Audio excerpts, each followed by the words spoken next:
Can you tell a specific story where two warring parties were able to find common ground? A number of years ago, there was a terrible civil war raging in the country of Turkey between the Turks and the Kurds. 3,000 villages were destroyed, tens of thousands of people were killed.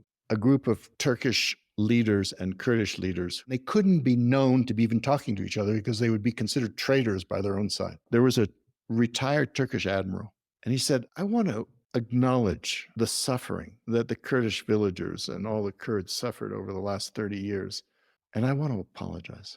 There was this kind of like quiet and then spontaneous applause. That one little apology shifted the tone. And out of that meeting, these same people agreed to form a network to work together. And that work went on for years afterwards.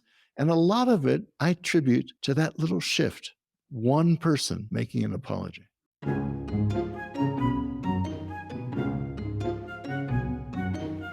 You're a world famous peace negotiator.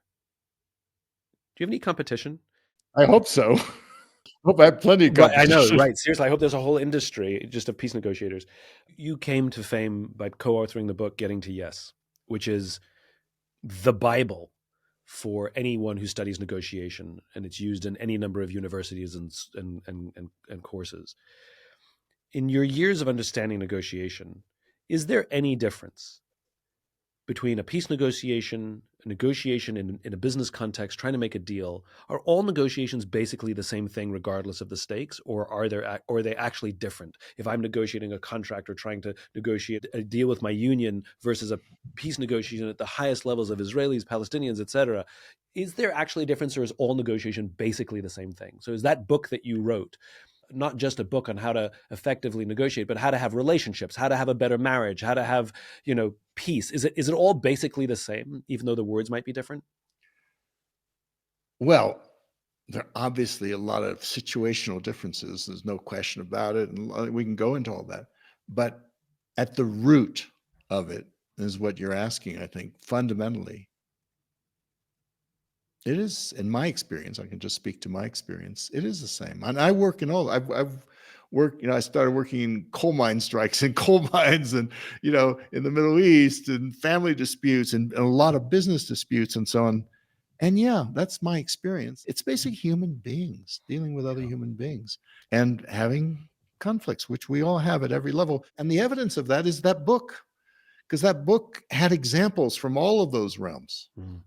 And it's used in prisons with prisoners. It's used in divinity schools. It's used in diplomatic academies. It's used in the State Department. It's used in the Pentagon and the military, and obviously a lot in the business world. It's used by therapists, and that's because they find it helpful across the different domains. Because we're talking about human beings trying to live with other human beings. And to me, this is the key thing right now is we're in trouble here. We're, the country's topsy-turvy, the world's topsy-turvy, social media, artificial intelligence, everything is going on, all the changes, climate change, all that stuff. There's more and more conflict because there's more and more change in the world. And with more change comes more conflict.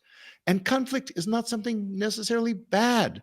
It's actually natural. It's human. Everybody has conflict. There's conflict all the time. And the choice is not about getting rid of the conflict.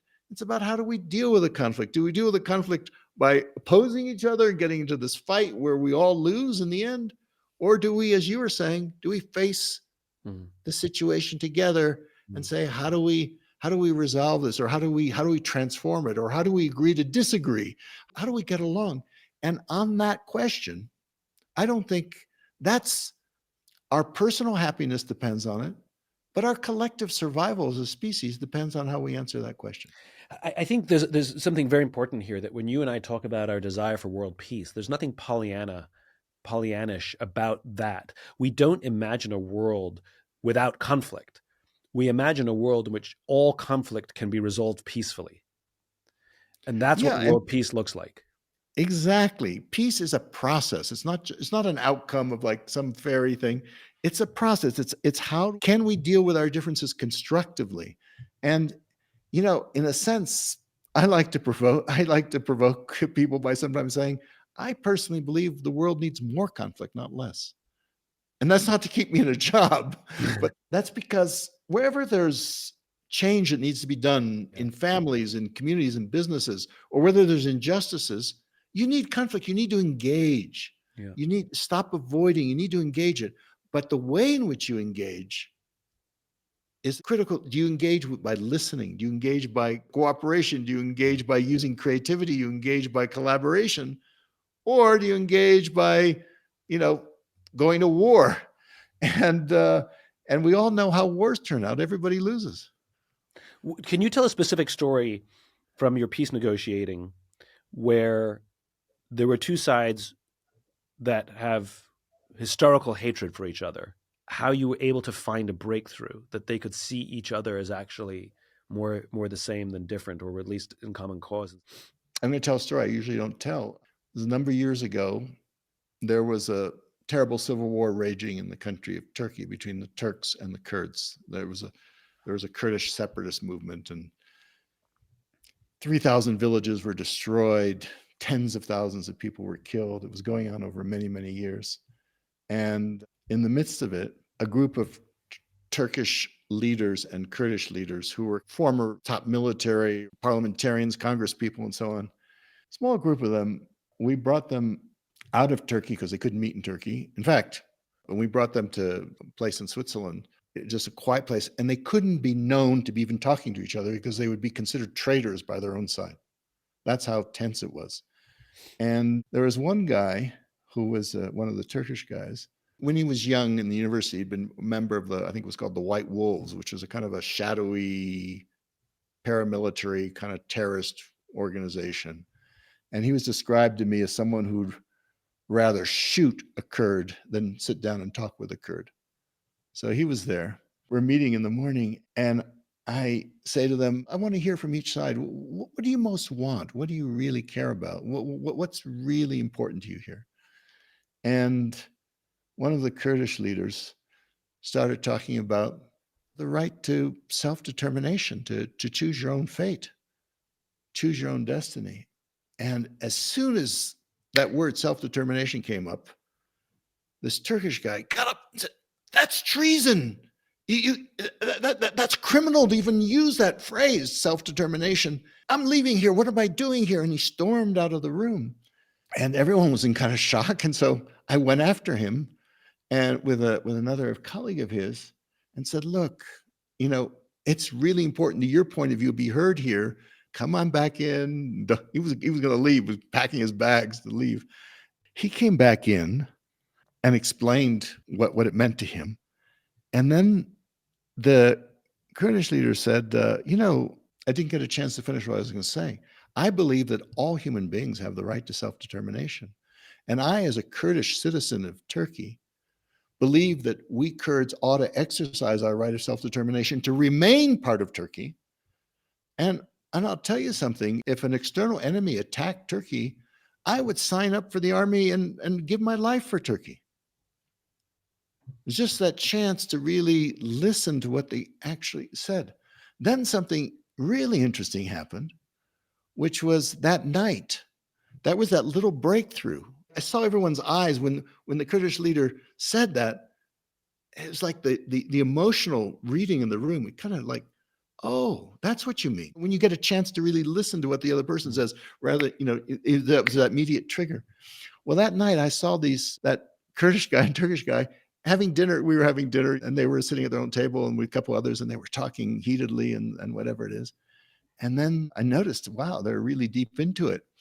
And then the next morning when we were starting, the Turkish guy who'd been the member of the White Wolves and who'd been so triggered said, I just want to start by saying something. He said, last night at dinner, I heard for the first time what the Kurds have gone through in the course of this war, what they've suffered, the killings, the torture, just even for being able to speak their language in this country. It was forbidden. It was against the law to speak the Kurdish language, their own language, or to have their own religious festivals. It was all against the law. And he said, I finally got that. And he said, and that last night I didn't sleep a wink. And I want to tell you something. He said, if someone had told me a month ago that I'd be sitting here listening to Kurds talk about self-determination or Kurdistan, I would have thought I was living my worst nightmare.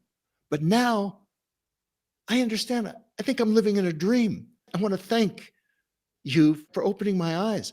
And it wasn't that he abandoned his side. Mm, He just understood the other side's story. mm, And it was like, there was a real, just like a shift in the whole room and this is what I love about conflicts is you've got to work with the ones who are not just the moderates, work with the so-called extremists, because mm, they're the ones when they shift, when they have that shift, it changes the whole room. mm. I think people forget that you can't make peace with your friends. You can only make peace with an enemy. Right. And so if you desire peace in a nation, then you have no option but to engage with someone that you consider literally the enemy. Right. That's it. And so I mean, this is why I do this work is, because people say, wow, it must be really tiring. I've worked, for 40, 50 years on the Middle East, Ukraine, just name the conflict. And must be absolutely exhausting. But the thing is, those moments when human beings are actually touching into that thing, there's an energy that comes. There's a light that comes in the darkness. You can see courage. You can see little acts of courage, and it's alive. There's an aliveness in the middle of those conflicts that often you don't find when people are just kind of, off living their lives. As you're talking about this, what's going through my mind is this is not dissimilar than having a functional relationship of any sorts. It's the exact same thing. And I'm thinking about my own sort of relationships. And I think the mistake that we make is that the reason we get triggered and the reason we lose control and the reason we attack or feel attacked is to prepare. And I know that in my relationships, when I have been in a time of peace, whether with my partner or by myself, to mentally prepare ourselves or to mentally prepare myself for the inevitable time where there will be disagreement, tension, or a fight. That we establish the rules in peacetime so that we're prepared in war, as opposed to just trying to invent the rules each time. There you and I go. know one of the things that helped me was we agreed that if we fight or when we fight, that we would fight instead of me versus her, it would be us versus the problem, or that we would fight to get to resolution. And I remember being in an argument in tension, and I would have to remind myself, I'm not fighting to get to resolution here. I'm fighting to be right. I would catch myself, but I did the work. I built the muscle memory before the tension arrived. And I'll just give you one example of how it worked. And I'm hoping that this helps for those political discourses. We were having a disagreement, and it went something like this. Here's what I did right, and here's what you did wrong. And her response is, oh yeah, well, here's what I did right, and here's what you did wrong. And my response is, oh yeah, well, here's what I did right, and here's what you did. And you could see where this was going. And it was getting more heated. It was getting more personal. And I realized that we were breaking our own rules about how we're fighting. We weren't fighting to get to resolution. We were fighting against each other. And I literally interrupted the fight. I said, this is clearly not working. New rules. I said, from now on, I'm going to tell you what I did wrong and what you did right. And then it's going to be your turn and I'll go first. I said, here's what I did wrong and here's what you did right. And she goes, oh yeah, well, here's what I did wrong and here's what you did right. We were good in 5 minutes or less because we realized the other person was actually trying. Yeah, right? As opposed to finding all the failures. And I think that's an interesting technique, whether that works with political discourse or not, which is here's something I think you have fundamentally right, what my party has fundamentally wrong. Yeah. To actually change the rules of the discourse. Engage in what can be called meta talk. Talk about the talk. Talk about the talk before you have the talk. Set the ground rules. And so much easier to do that when you're in peace with each other than when you're at war. And a little bit of preparation. Think about it. those conversations are some of the most important conversations we have in our relationship. They're make or break conversations, cumulatively, right? Yeah. A relationship fails or succeeds depends on the way in which we deal with those conversations when we have conflict. I've seen surveys of psychologists say the single biggest success factor in a relationship is how people deal with conflict. So if that's so important to you, think about you're going to make a presentation at work. You don't just go on the fly and do it. You prepare, you rehearse, you think about it, you prepare yourself mentally and emotionally. Yeah. The conversations that you're going to have with your most intimate ones or with people, your most intimate enemies, or whatever, the ones at the Thanksgiving table, they're crucial for relationships that will go on for years. They matter to us. So prepare. Take a moment to prepare. As a rule of thumb, take as much time to prepare as you're going to have the conversation, one to one. But even if it's less, even if you're about to get on the phone, if you've got 1 minute, just take 1 minute of silence. Calm yourself, breathe, and then remember what the rules are. Remember what your intention is. Remember what your why is. And it can be so helpful. And you just came up with it right there in your conversation with your partner. Everyone will come up with the things that work for them. But the most important thing, I think, is just to remember to pause. Yeah. We're in a world where there's no pauses anymore. Yeah. We've got these phones. They deprive us of pauses. We used to have pauses. Now you go to a restaurant, everyone's looking at their phone. No one pauses from. Where are those little moments between conversations when you can pause, remember what it's about, think about it, give yourself those little micro pauses in the course of your day, and you'll be much more successful. This is so interesting, and as you're saying these things, a lot of ideas and experiences are sort of coming back to my mind. Another one in relationship, which is I remember we were having a conversation, and she was saying things to me that were triggering, like she was hitting my insecurities, she was hitting my just I was getting defensive. I wouldn't let her finish a sentence because I needed to defend myself. There was some preparation at another time for another reason that I was able to recall in the moment. Was this is her story. It doesn't have to be right, and I don't have to agree with it. It is her story, and my job is to listen to her story. It is the technique that you talk about going to the balcony, which is I was able to remove myself from myself in that moment. And I still got triggered, but I was able to not take it as personally. And I was just like, she's not attacking you. She's telling you her story. If you're feeling attacked, it's okay. Just listen to her story. Her story doesn't have to be right. It doesn't have to be accurate. You don't have to agree with it. It's just the story. Just listen to the story. And I was able to not disconnect myself from the conversation. I remained present and I remained curious, but it really helped me to not take the things that were being said to me personally. And this is what you're talking about going to the balcony. That's it. That's it. The thing is, it's so simple, and it's something that any of us can do. Yeah. It's like, this isn't like something you have to go to school for. This is something, we have practice every single day. I'm learning this. I've been doing this for a long time, but it's like, this is our daily practice as human beings. We're going to be faced with tensions. And right now in the world, in this country, obviously they're amplified. So it's even more important. But just put yourself in their shoes and hear their story. It might be as simple as someone says something to you. We're about to give our response. Oh, let me tell you what it looks like from my point of view. Well, that's important. But what about just taking a moment and saying, let me make sure I heard what you're saying. And you just paraphrase back to them what you heard them say and say, have I got it right? Where did I get it wrong? Yeah.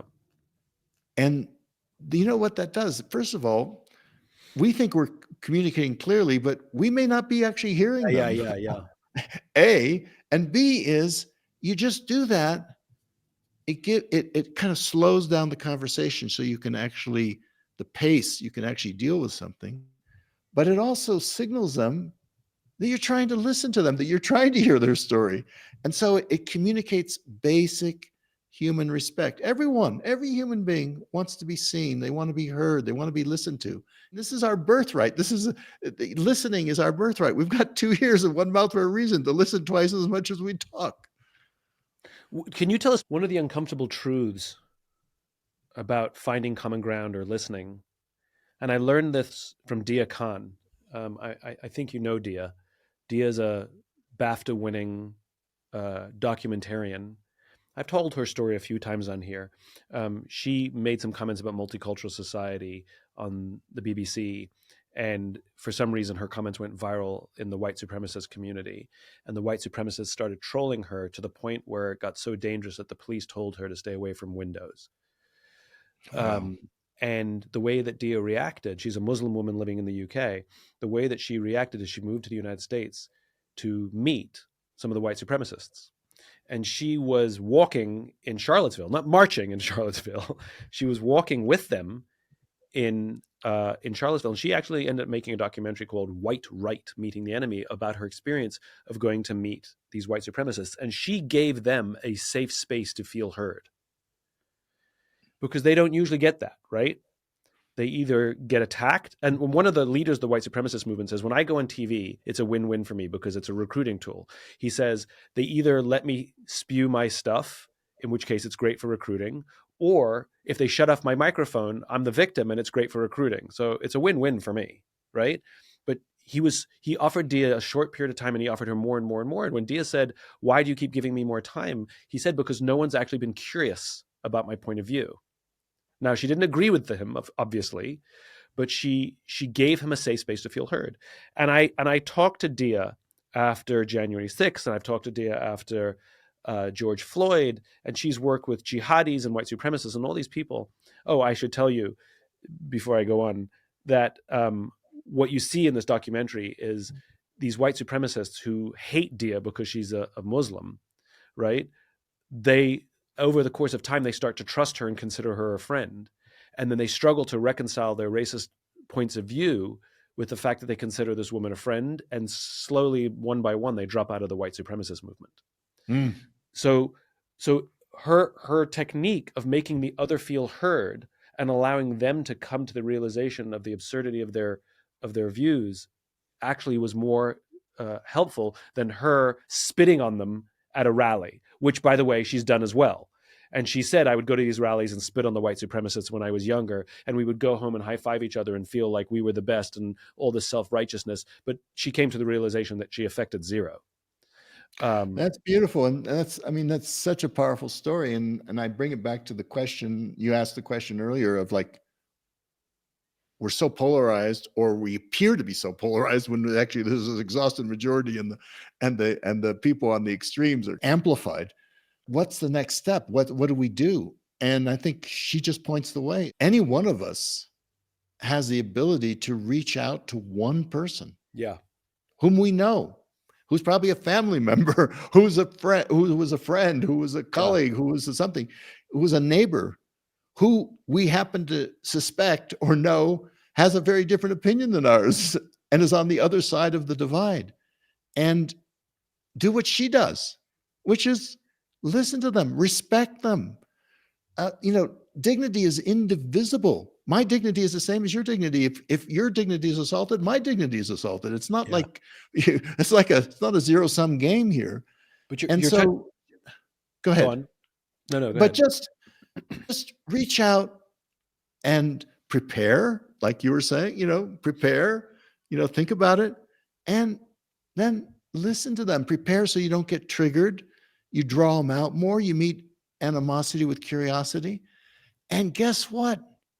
You're going to have a lot more influence in, that person listened to me. Well, maybe they're not all. So, just the same as the white supremacists began to drop out, you're going to have a lot more influence. It's a much more powerful thing to do. The uncomfortable truth, though, that Dia has discovered, and again, I talked to her after January 6th, I talked to her after George Floyd, I've talked to her a fair bit. She says the uncomfortable truth that people don't want to accept is, in her experience, almost always, it's the victim that has to go first. And the victim has to listen to the oppressor. Yep. And the standard reaction is, why should I have to? I've been enduring their their shit my whole life, and now I have to listen to them. They should listen to me. But the problem is they won't. The problem is they won't. That's it. The white supremacist is not going to offer a safe space for Dia to feel heard. It's just Right. not going to happen.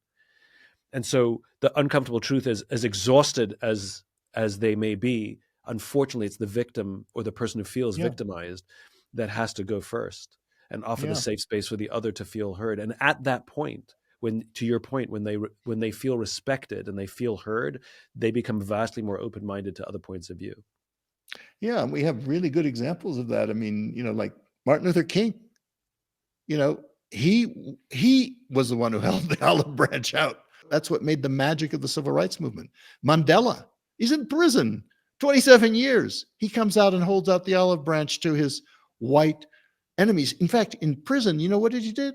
The first thing he did in prison was he learned Afrikaans, the language of his enemy. That's what he studied in prison. And not only did he study their language, he studied their history, their own history of traumas. In the Boer War, the first concentration camps, he understood it. So then that's what made him so effective. So it's not just kind of being nice. It's actually being effective. It's actually being practical. You want to change people's minds? This is how you do it. There's a common thread here, which I think is so interesting, which is usually when we create caricatures of the other, right? We literally call them the other, right? And they become caricatures, and we attack the caricature, and that person feels triggered because they feel attacked, and they become even more sort of entrenched in their ideas, even if they would disagree with themselves. Because they feel attacked, they become entrenched, defensive. And in all of these cases, whether it was the white wolf or Mandela, which is they took the time to de-caricaturize. They took time to get rid of the stereotypes or the assumptions. And they actually, whether by listening or by studying separately, they learned the real history. And they could understand the other's point of view and why they would be so defensive about X, Y, or Z from a historical or realistic or even a perception standpoint. But they took time to understand the other. Doesn't mean agree. And I think people misunderstand that, which is giving someone a safe space to feel heard does not mean you agree. It does not mean you endorse. And it doesn't mean you've let go of your own values, your own point of view. All you've done is allowed the other person to feel that they matter, that there's dignity. And when we get to the point where when we say to ourselves, but they don't matter, then I think we need to take a hard look at ourselves and say, maybe I'm part of the problem. That's it. That's it. The work, I mean, interestingly enough, we project all the bad stuff on others. It's easier. We're the good ones and they're the bad ones. And, the most effective leaders, the most effective influencers, even on a one-to-one interpersonal thing, are people who do a little bit of work themselves, just like you did in that conversation relationship. This is what I did wrong. And this is what you did right. You switched it. Yeah. You actually took a little bit of responsibility. And by taking responsibility, you gave yourself more power. That's the key thing here. It's not just about being nice. It's about being powerful. What is the powerful way to behave in this world that gets you the world you want to live in? And then the next stage is to leave behind the make wrong, the right or wrong, and just realize, okay, what if we actually set aside the blame game for a moment, even the self-blame game, and just said, everyone's a human being. They've got their traumas. They've got their own thing. They're behaving the way they're behaving. And maybe everyone has their own, point of view. It's valid to them. It may not be valid to me. Every human being, no matter who they are, no matter what they've done, deserves basic human respect. It's just a birthright. And we're not talking about something they have to earn because of approval or something like that. It's just something you're born with. Hostage negotiators, and I've trained a lot of them. What's their secret? How do they take these situations that happen every day in the New York City hostage department? What do they do when they're dealing with armed criminals who are supposedly evil people and taking, all this stuff? It's like, I remember talking to one New York cop who said, what I learned is just be nice. I mean, but just respect, a little bit of human respect. You're trying to influence that person. You're trying to get them to surrender the hostage. You're trying to make sure that, it's not a firefight where a lot of people die. A little bit of human respect is like that little bit of deposit you put in changes the whole situation.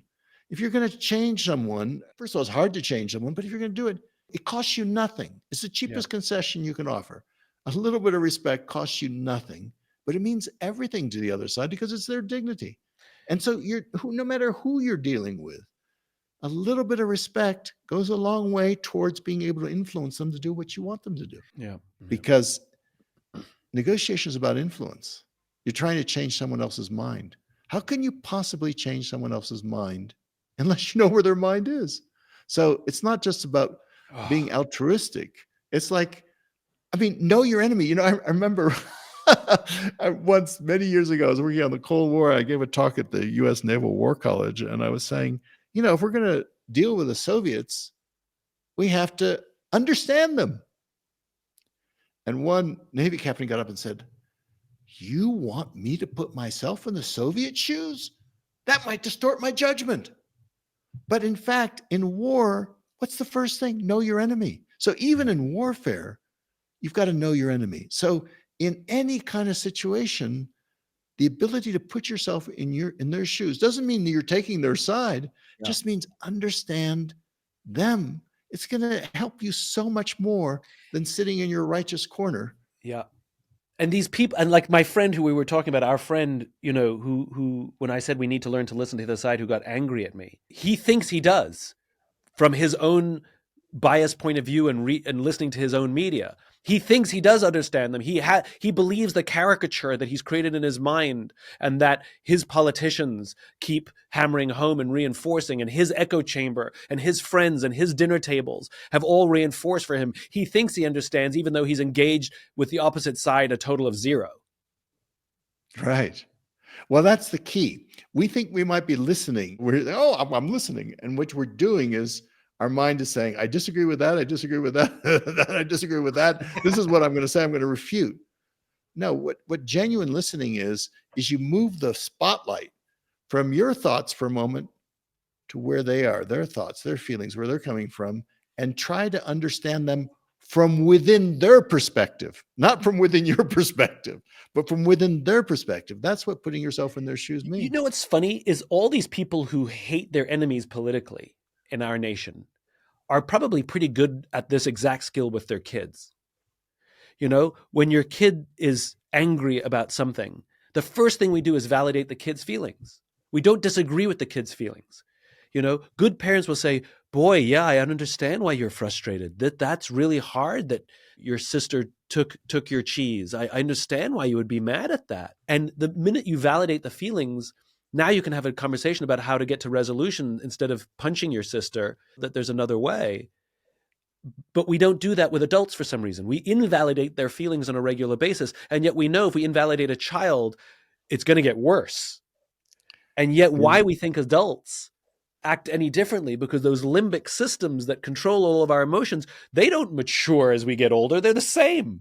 Exactly. It's like this capacity is within each of us. This is not rocket science. This is something we know. It does take practice, but it does take practice. It takes practice. It takes a little bit of courage. It's like apology. Kids know. You're playing a game with other kids. You break the rules somehow. You say, I'm sorry, and you're back in the game. Adults, oh, no, I can't apologize. I can't apologize. Lawyers, I can't apologize. No, apology is the simple human capacity that we have to repair a relationship. Admit that you did something, and then you can move on and you can be back in the game. But no, I'm too proud. I'm an adult now. You know that something like 70% of medical malpractice suits are because the doctor refused to apologize?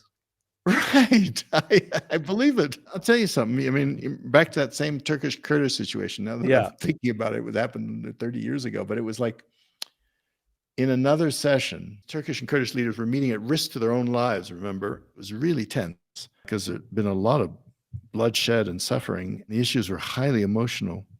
At one point, there was a retired Turkish admiral And he said, let me just say something for a moment. He said, as a retired member of the Turkish Armed Forces, on behalf of my colleagues,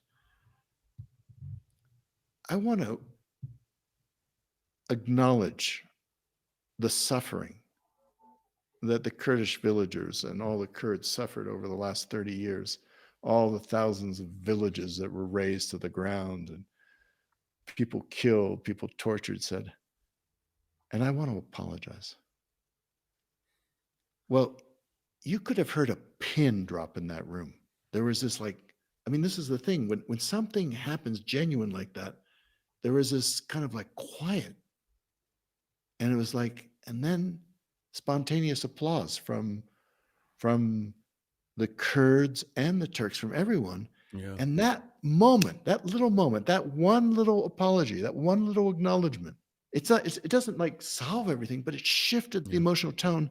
And out of that meeting, then these same people agreed to form a kind of a network to work together, like you were saying, instead of against each other, against the problem of the war and so on. And that work went on for years afterwards.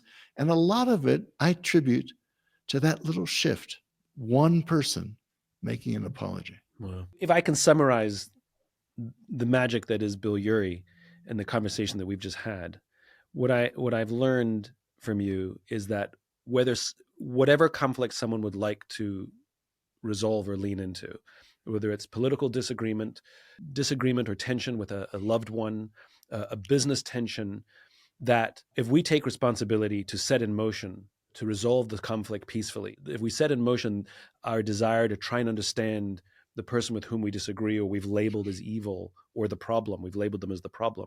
And if we ourselves can affect that change, the ripples are incredible. Because if I am able to make someone who's prepping for a fight with me because they think I'm prepping for a fight with them, if I'm able to change the whole tone of that conversation and that they leave my home feeling seen and heard, then the next person that they engage with, they will take the lessons that they felt and try and project them on the other as well. And then those people will take the lessons how they felt from that. And before you know it, the ripples lead to world peace. And if we want to change the discourse in our nation, then change starts at home. And instead of criticizing the other or criticizing the politicians or saying that they have to start, we have to start. Every one of us needs to take responsibility to do our part to resolve conflict peacefully and then watch the ripples. That's the key to world peace. It starts right here. Bill, every time I talk to you, I learn something new. I'm inspired. Thank you so much for taking the time to sit down with me. I always love talking to you. I love talking with you, Simon. I love you. And it's funny. Right now we're at this kind of critical moment and I see so much possibility. It's just all depends. It's like we're on a razor's edge.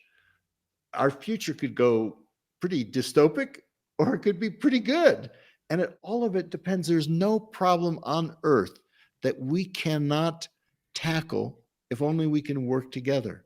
And the only thing that's in the way of us working together is this, quote, conflict. So if we can deal with our conflicts constructively, we can work together and we can make the world we want for us and for our friends, for our families, for our communities, and for our world.